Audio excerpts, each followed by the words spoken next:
থাক একটা থাক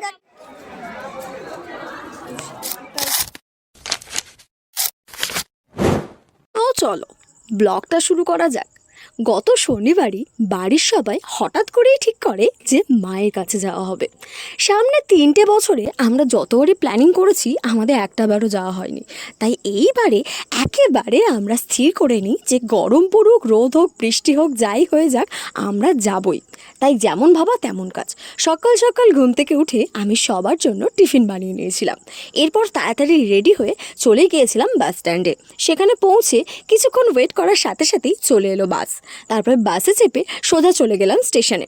সেখান থেকে একটা ট্রেন ধরে চলে গেলাম শিয়ালদায় নেমে সেখান থেকে ডানকুনি লোকাল ধরে সোজা চলে গিয়েছিলাম দক্ষিণেশ্বর স্টেশন ছেড়ে সিঁড়ি বেয়ে উঠতে উঠতে দূর থেকে মিনি দক্ষিণেশ্বর মন্দিরটা দেখে প্রণাম ঠুকেই উঠে পড়েছিলাম স্কাই ওয়াক করতে। এখানে প্রায় 5 মিনিট ধরে হাঁটার পর অবশেষে সিঁড়ি থেকে নেমে সামনেই মূল ফটক চোখে পড়ে।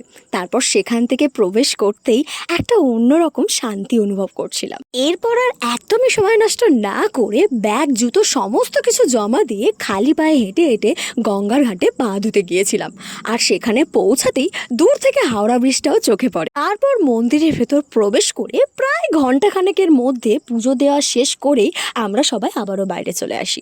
এরপর বড্ড বেশি খিদে পেয়ে যাওয়ায় সবাই বাড়ি থেকে বানিয়ে আনা টিফিনগুলো খেতে বসে পড়েছিল। তারপর টিফিন খাওয়া শেষ করে আমরা চারিপাশটা একটু ঘুরে দেখবো বলে ঠিক করি। আর ঠিক তখনই 3টে বাঁদরের একসাথে দর্শন মেলে। আর তারা মানুষদের সাথে কত ভালোভাবে মিশে আছে।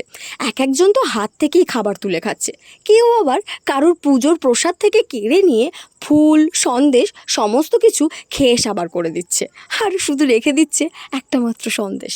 আর এছাড়াও বেশ কয়েকজন দূরের বড় বড় গাছগুলোতে বসে বসে মনের আনন্দে খেলা করছিল। এরপর আমরা আরও কিছুক্ষণ মন্দিরের চারপাশটা ভালো করে ঘুরে নিয়ে বাড়ি ফেরার জন্য স্টেশনের দিকে রওনা দিই। স্টেশনে পৌঁছে প্রায় 20 মিনিট লেটে আমাদের ট্রেন আসে। তারপর ট্রেনে উঠে পৌঁছে যায় আবারও শিয়ালদা। সেখানে পৌঁছে আমরা সবাই মিলে একটু স্পেশাল নিম্বু পানি খেয়ে নিই। তারপর আরও একটা ট্রেন ধরে বাড়ি ফেরার পথে রওনা দিই।